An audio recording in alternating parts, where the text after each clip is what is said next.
dormeur doit se réveiller. Vous donnez des graphiques étonnants. Le monde Facebook, par exemple, la nation Facebook, vous dites il y a plus de gens sur Facebook qu'il y a de Chinois, d'Américains, etc. C'est un peuple. Il y a un peuple entier. Le monde presque est sur Facebook. Oui, ça montre que nous sommes complètement interconnectés aujourd'hui. Ça donne la possibilité de créer de nouvelles communautés, de trouver de nouveaux amis. On nous dit en substance que WhatsApp est plus économique et écologique pour les familles éloignées géographiquement plutôt que de se déplacer. Le délitement des liens sociaux fait partie intégrante de ce paradigme.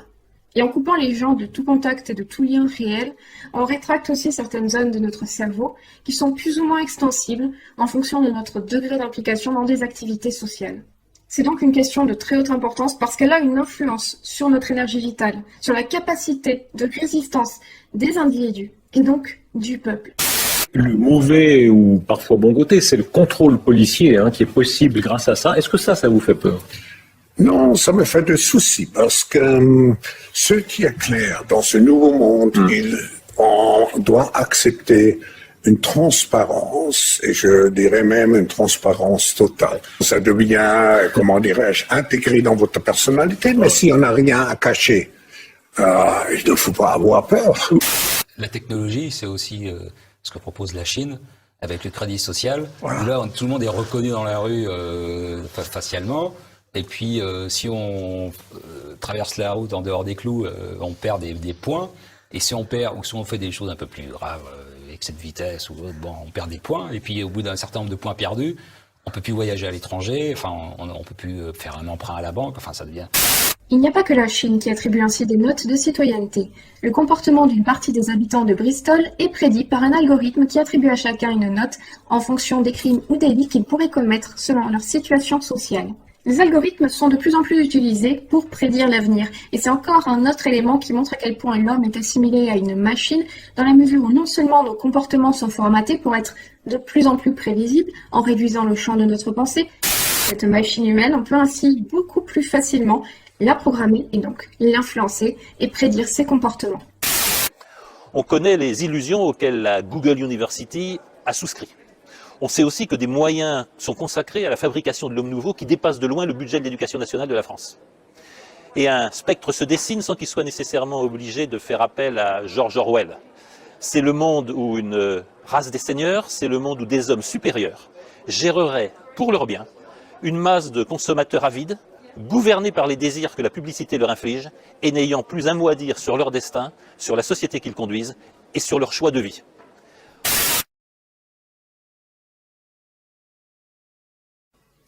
Je suis un horrible élitiste. Je pense que le monde complexe de demain ne peut être géré que par des intellectuels. Pour le faire court, l'intelligence artificielle lamine les petites classes moyennes et les gilets jaunes dans les décennies qui viennent avant de guérir le cancer. Le prix de l'heure de travail des gilets jaunes sur le marché mondial va s'effondrer de décennie en décennie. Et le prix horaire des gens dans cette salle va monter de décennie en décennie. Parce que vous êtes les complémentaires, les complémentaires de l'intelligence artificielle faible. Et les autres sont substituables. Ce que Harari, dans Homo Deus, appelle des dieux et des inutiles, les dieux, vous, qui maîtrisez, contrôlez, managerez les technologies NBIC, les technologies transhumanistes, et les inutiles, les gens moins favorisés, qui auront du mal dans le monde compliqué dans lequel nous rentrons. On peut considérer cela comme une utopie ou comme une dystopie, un cauchemar éveillé. Mais il faut bien se rendre compte que ce qui se trame dans la Silicon Valley, comme ce qui se trame chez les géants numériques de la Chine, ce qui est en jeu derrière le développement des algorithmes et de l'intelligence artificielle, c'est en effet un pilotage extérieur de la vie d'une majorité d'habitants de cette terre, réduit au rôle de consommateurs et de faire valoir d'une économie qui galope non plus pour résoudre et répondre aux besoins humains, mais qui galope pour diriger les besoins humains afin de continuer la croissance et d'améliorer les rendements financiers. Déjà, la grande réinitialisation est largement annoncée sur des affiches et dans des publicités à travers le Royaume-Uni et l'Europe, et il ne fait aucun doute qu'elle sera là bientôt. Le plan consiste à remplacer les actionnaires des grandes entreprises par des parties prenantes, qui se trouvent être des bureaucrates de gauche et des fanatiques du changement climatique, en remplaçant les petites entreprises et les entreprises familiales privées par de grandes technologies et des grandes entreprises. Mais rappelez-vous toujours que tout le monde est perdant dans cette pandémie. Ce n'est pas comme si la crise sanitaire et économique bénéficiait aux riches qui s'enrichissaient davantage, alors que la classe moyenne s'appauvrissait. Mais les petites entreprises ont collectivement perdu 200 milliards de dollars depuis le début de la pandémie, qui se sont retrouvés dans les poches de Amazon, Walmart, Google, Microsoft, Facebook, Nike et Apple. Nous assistons à un transfert de richesse record. Mais ceci n'est qu'un effet collatéral normal dû au confinement. Ce n'est pas comme si la pandémie était un prétexte à la création d'un grand reset pour instaurer une économie numérique ou de grandes multinationales très puissantes allaient jouir d'un monopole absolu sur tout. Et ce qu'on assiste avec le confinement, c'est un transfert de richesse. Il va y avoir des faillites, enfin il y a déjà des faillites, il va y avoir de très nombreuses faillites de restaurants, d'indépendants, de TPE, de commerce.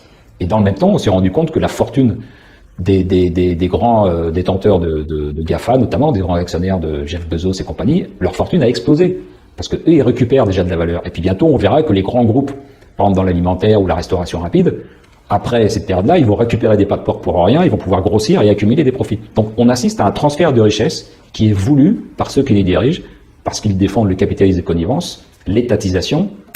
Mais je dis qu'il y a une volonté de détruire les structures indépendantes, c'est-à-dire des gens qui ne sont pas contrôlables, pour mettre en place des grosses sociétés, un secteur public pléthorique, de façon à, et du revenu universel pour ceux qui sont pas employables, ceux qui sont au chômage, et comme ça on contrôle la population, et ça c'est un système étatiste, socialiste, que je dénonce vigoureusement, et qu'il faut dénoncer parce que ça remet en cause nos libertés, et ce qui fait la valeur de nos civilisations. La démocratie et la libre entreprise sont jetées à la poubelle. Le contrôle totalitaire du gouvernement se glisse par la porte arrière. Mais rappelez-vous que ce n'est pas seulement une grande réinitialisation, c'est une grande tromperie. Parce que pour amener les gens ordinaires à abandonner bon nombre des droits et libertés que nous tenons actuellement pour acquis, au cours des mois et des années à venir, le compromis entre les avantages pour la santé publique et la perte de la vie privée sera soigneusement posé, devenant le sujet de nombreuses conversations et de débats animés. La plupart des gens craignant le danger du Covid-19 se demanderont, n'est-il pas insensé de ne pas tirer parti de la puissance de la technologie pour venir à notre secours lorsque nous sommes victimes d'une épidémie et que nous sommes confrontés à une sorte de situation de vie ou de mort? Ils seront alors disposés à renoncer à une grande partie de leur vie privée et conviendront que dans de telles circonstances, le pouvoir public peut légitimement passer outre les droits individuels. L'endiguement de pandémie de coronavirus nécessitera un réseau de surveillance mondiale. Plus ça va aller, plus nos degrés de liberté vont diminuer au niveau économique et puis au niveau individuel, au niveau politique, au niveau d'expression. Bon, si on nous met un passeport, si on nous met de la reconnaissance faciale partout, si on nous met des choses comme ça qui ont montré leurs excellents résultats en Chine, hein, où c'est déjà en place, si ça on commence à le développer en Europe pour des raisons sanitaires, etc., bon ben... Le but répété de ces organisations est d'utiliser délibérément le Covid comme excuse, d'utiliser la panique et la peur générées par le coronavirus comme un moyen de remodeler toutes nos économies et lois et de passer à une nouvelle forme de capitalisme qui se concentre sur des émissions nettes nulles. Plus on nous parle de protéger la planète, de préserver l'environnement, des ressources naturelles, plus on nous propose en parallèle un mode de vie éloigné de la nature, complètement à l'opposé de nos cycles et de nos rythmes biologiques naturels, de nos besoins fondamentaux en tant qu'êtres issus de la nature. Moins nous vivons en contact physiquement, réellement, matériellement avec la nature, puisque nous sommes enfermés dans des villes bétonnées, minérales, et finalement, moins nous comprenons et moins nous connaissons la nature, si ce n'est de manière complètement abstraite. Pour utiliser tous les outils politiques et autoritaires, comme le dit le prince Charles, qui sont actuellement utilisés dans le monde entier pour éradiquer le virus, tels que les confinements, les zones d'exclusion, la fermeture forcée d'entreprises, les lourdes amendes, rendant les manifestations illégales, etc. La différence par rapport au système totalitaire du XXe siècle, c'est que c'est progressif. Le système totalitaire du XXe siècle, c'était brutal. Du jour au lendemain, voilà, il y avait une prise de pouvoir. Bon. Donc maintenant, ce type de discours ne marche plus. Voilà. Mais là, on y arrive progressivement, puis on nous explique que c'est pour plus de résilience, plus de machin. Bon, voilà, on nous enrobe ça avec l'écologie, voilà. Mais le résultat, c'est, je dis, regardez vos libertés diminuent. Voilà. Bon, ben, voilà.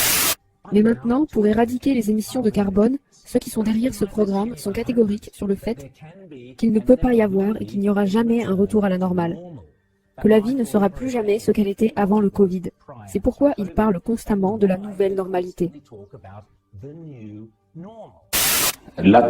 La pandémie est un nouveau départ, et ce que Cocheval explique, c'est que on ne pourra pas revenir au monde d'avant. Donc c'est vraiment quelque chose quelque chose de fondamental. Et donc ensuite, une fois qu'on sera sorti de la pandémie, il faudra mettre en place la lutte vraiment complète contre le réchauffement climatique, parce que sinon, si on fait pas ça, ce sera encore pire que la pandémie, quoi. Voilà. Donc il nous vend beaucoup cette peur là dans son livre, le réchauffement climatique. Si on ne lutte pas contre, ce sera la catastrophe, ce sera l'apocalypse, quoi. Le capitalisme à l'ancienne ne doit plus pouvoir revenir et on doit aller vers un système justement à la chinoise.